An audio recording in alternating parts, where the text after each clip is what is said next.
Hello friends, welcome to easy notes for your online study channel. आप सबके अपने YouTube channel पे आप सभी का बहुत बहुत स्वागत है।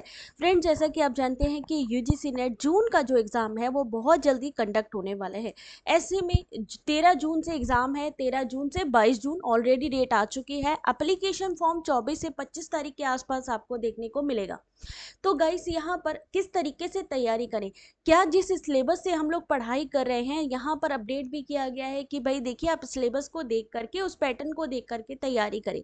तो क्या जो हम सिलेबस से तैयारी कर रहे हैं वैसे ही क्वेश्चंस आ रहे हैं या अलग क्वेश्चन आ रहे हैं, किस तरीके से हमें तैयारी करनी है। वो जो सिलेबस है ऑलरेडी जो एनटीए की साइट पर है, जो यूजीसी नेट की यूजीसी नेट ऑनलाइन जहाँ से इन्होंने कहा है सर्च करने के लिए, वहाँ से अगर आप देखते हैं कि हाँ भाई सिलेबस को हम डाउनलोड करें, तो वहाँ पर जो सिलेबस शो किया जा रहा है वो 2019 का अपडेटेड है। 2019 के बाद में यहाँ पर कुछ भी सिलेबस में चेंज नहीं किया गया, जबकि अगर हम बात करें तो कंटिन्यू चीज़ें चेंज हो रही हैं। जनरल पेपर की बात करें या किसी भी सब्जेक्ट की बात करें, आप लोग ये मत समझिए कि सिर्फ इसी सिलेबस से आप पढ़ेंगे तो ही क्वालिफाई करेंगे। आपको अपना सिलेबस अपडेट करना होगा। आपको मैं क्वेश्चंस दिखाती हूँ जो क्वेश्चन एग्जाम में पूछे जा रहे हैं, तो जरा ध्यान से देखिएगा। आपको अभी स्क्रीन पे मैं यही दिखाने चाहती हूँ। तो यहाँ पर आपको दिखाते हैं कि किस तरीके के क्वेश्चन एग्जाम में पूछे जा रहे हैं। पेपर 1 क्यों हम लोग क्वालिफाई प्रॉपर तरीके से नहीं कर पा रहे, क्योंकि हम अभी भी उसी ओल्ड सिलेबस से पढ़ रहे हैं, उसी तरीके से तैयारी कर रहे हैं जैसे कि हम पहले करते थे। बट अब क्या हो गया है, अब हमारा जो सिलेबस है अपडेट हो गया है, यानी नई नई चीज़ें उसमें इन्वॉल्व कर दी गई हैं, नए टॉपिक उसमें अटैच कर दिए गए हैं। तो यहाँ पर पहला देखते हैं पेपर 1। तो पेपर 1 में आपका करिकुलम से क्वेश्चन आता था हर बार।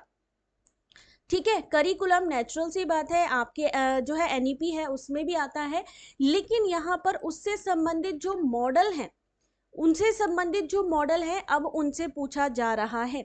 यानी अब आपका टाबा मॉडल हो, ओपन क्लासरूम मॉडल हो, विंस्टीन मॉडल हो, हंकिन या गुडलैंड मॉडल, यहाँ से अब ये टॉपिक जो है ये नया है। यहाँ से क्वेश्चन आ सकते हैं आने वाले एग्जाम के लिए भी, जिसको आपको मैचिंग में या फिर स्टेटमेंट वाले ऐसे ही क्वेश्चन में सॉल्व करना होगा। तो पहला ये क्वेश्चन देखिए। दूसरा क्वेश्चन, क्या हम कह रहे हैं आपको अपडेट करने के लिए, पहले क्या होता था, स्वयं प्रभा के डीटीएच चैनल पूछे जाते थे, या कौन सी सैटेलाइट से वो चलती है उस पर काम किया जाता है उसकी बात होती थी, या उसका रख रखाव जो है कौन करता है, उसको मेंटेन कौन करता है, इससे पूछा जाता था क्वेश्चन, या फिर स्वयं प्रभा और स्वयं के बारे में डिफरेंस पूछ लिया जाता था। लेकिन अब इन्होंने इस बार 2023 की अगर हम बात करें हैं, फरवरी मार्च का जो एग्जाम हुआ है 2023 में, यहाँ पर इन्होंने अपडेट फिर से आ गया है, यानी इसमें अब क्या करा जा रहा है, चैनल नंबर और उनके नेम पूछे जा रहे हैं। यानी स्वयं प्रभा का अगर चैनल नंबर 1 है तो उसका नाम क्या है, चैनल नंबर 2, 3 और 4। ठीक है, तो ये भी अब आपको पढ़ना होगा कि स्वयं प्रभा के अगर 34 चैनल हैं तो उन 34 चैनल्स के क्या नाम हैं। ठीक है, मैचिंग में या स्टेटमेंट वाले क्वेश्चन में आपसे पूछा जा सकता है, तो ये भी आप लोग तैयार करिए। स्वयं प्रभा के बारे में पूछा गया, सेम ऐसे ही स्वयं के बारे में भी पूछा जा सकता है कि कौन कौन से कोर्सेस आपको कराए जा रहे हैं। ठीक है, कम्युनिकेशन इफेक्ट। अब पहले क्या होता था, हमारे से क्वेश्चन आता था कम्युनिकेशन के बैरियर से पूछा जाता था, कम्युनिकेशन का अगर हम बात करें टाइप से क्वेश्चन आता था, लेकिन इफेक्ट से क्वेश्चन आया है जो कि इंस्ट्रूमेंटल इफेक्ट है, प्रेस्टीज इफेक्ट है, एस्थेटिक है, रेस्पाइट इफेक्ट है। ठीक है, मतलब ऐसे टॉपिक हैं जो कि पहले हम लोगों ने नहीं ध्यान दिया या नहीं पढ़े हैं, और वो टॉपिक आ रहे हैं। यानी अब ऐसा नहीं है कि आप पुराने उस पर उठा करके देखोगे सिलेबस पे वो आपको नहीं मिलेगा, या अगर आप देखेंगे बुक्स भी, कई बुक्स में ये टॉपिक ही नहीं है जो यूजीसी नेट की बेस्ट बुक है। तो क्या करना है, हमें किसकी सहायता लेनी है, हमें गूगल की सहायता लेनी है। जिस भी टॉपिक से आपसे पूछा जाए, जैसे कम्युनिकेशन इफेक्ट से पूछा गया, तो जितने भी कम्युनिकेशन इफेक्ट है उनको गूगल पे सर्च करिए और नोट्स बनाना शुरू करिए, तभी आप जेआरएफ के लिए क्वालिफाई कर पाएंगे। फिर क्लासिकल स्क्वायर ऑफ ऑपोजिशन से 3 से 4 क्वेश्चन आ रहे हैं। तो classical square of opposition, matching statement, ये सारी चीजें आपको बहुत ध्यान से पढ़नी है। सब कॉन्ट्रेरी क्या है, कॉन्ट्रेरी क्या है, या कौन सा स्टेटमेंट लॉजिकली इक्विवेलेंट है। तो ऐसे क्वेश्चन आपको 3 से 4 सेम ऐसे ही मैचिंग आपको आ रही है, तो आपको इसको भी तैयार करना है। यानी क्लासिकल स्क्वायर ऑफ ऑपोजिशन पे बहुत जोर दिया गया है इस बार। ठीक है, फैलेसी वगैरह तो आ ही रही है, लेकिन इस पर भी इस बार 2 से 3 क्या, किसी किसी में तो 3 से 4 क्वेश्चन थे।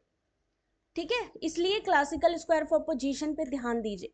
उसके बाद एक्सेल, एक्सेल का जो फॉर्मूला है उस पे आपको ध्यान देना है, क्योंकि यहाँ पर अगर ये क्वेश्चन आप सॉल्व कर लेते हैं, एक्सेल के बारे में, प्रेजेंटेशन के बारे में, पीपीटी से भी क्वेश्चन आता है, तो अगर ये सॉल्व कर लेंगे तो आपको 2 नंबर यहाँ पे कंफर्म हो जाएंगे, क्योंकि ये फॉर्मूले वाले क्वेश्चन एक्सेल के हर एक क्वेश्चन पेपर में देखने को मिले हैं। तो अगर आप लोग चाहते हो कि नहीं भाई मेरे को आगे अच्छे मार्क्स लाने हैं, एक एक मार्क्स की बहुत इंपॉर्टेंस है, क्योंकि बच्चे कुछ पॉइंट से भी चूक जाते हैं, तो आपको जो एक्सेल के फॉर्मूले हैं उसको भी ध्यान से समझना होगा, करना होगा। अब डीआई के क्वेश्चन, अभी तक जो डीआई के क्वेश्चन आते हैं आपको सबको पता है टेबल वाले क्वेश्चन आते हैं, लेकिन इस बार के डीआई के क्वेश्चन में स्टेटमेंट वाले ज्यादा क्वेश्चन थे, जहां पर एक स्टेटमेंट दिया है जैसे कि यहां देख सकते हैं, detail of number of outlet, average sale, total profit, ये सारी चीजें, showroom, number of outlet, average sale, total profit, और उसके बाद में यहाँ एक क्वेश्चन डाल दिया और क्वेश्चन का आपसे आंसर पूछा गया। ऐसे ही आपके कई मैंने क्वेश्चन पेपर देखे हैं जहां इसी तरीके के आपसे क्वेश्चन आए हैं। स्टेटमेंट में आपको पूछा गया कि मान लीजिए कुछ लोग साइकिल पे ट्रेवल कर रहे हैं, उनमें से 65 साल वाले इतने हैं, तो कितने लोग जो है बरसात में ट्रेवल करेंगे साइकिल से, कितने लोग बस से जाएंगे, फिर उनको भी स्टेटमेंट में डाल दिया।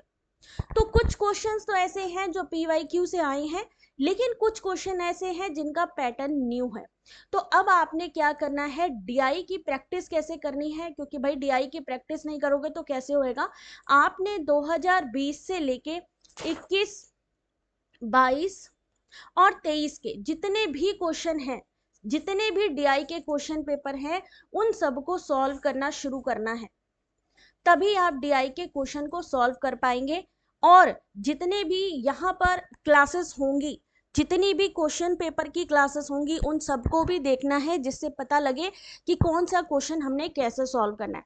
अब फिर से देखिए, communication code, natural code, technical code, ideological code, aesthetic code क्या होते हैं। अब ये सारी एक्सप्लेनेशन आपको हम कहाँ पे प्रोवाइड कर रहे हैं, अपने पीवाईक्यू क्लासेस में प्रोवाइड कर रहे हैं। तो आप सबने उन सबको भी देखते जाना है, क्योंकि मैं 2023 के क्वेश्चन पेपर स्टार्ट कर चुकी हूँ, फरवरी मार्च वाले, जो कि सिर्फ और सिर्फ हमारे चैनल पर अवेलेबल है। साथ ही पेपर 1 की भी थ्योरी क्लासेस चल रही हैं, साथ ही साथ एमसीक्यूज भी स्टार्ट होने ही वाले हैं। तो आप लोग कोई भी, चाहे आपकी थ्योरी क्लासेस हो, चाहे आपकी पीवाईक्यू क्लासेस हो, कोई भी क्लासेस आप मिस ना करें।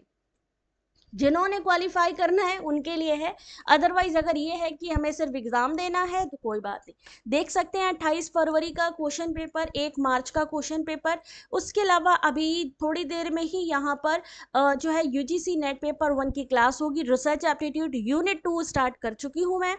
तो अगर आप चाहते हो ज्वाइन करना तो जल्दी से चैनल को सब्सक्राइब कर लीजिए, जिससे कि सारी अपडेट आपको मिल सके। उसके अलावा टेलीग्राम ज्वाइन कर लीजिए, क्योंकि वहां पर भी डेली बेसिस पे क्विज होते हैं।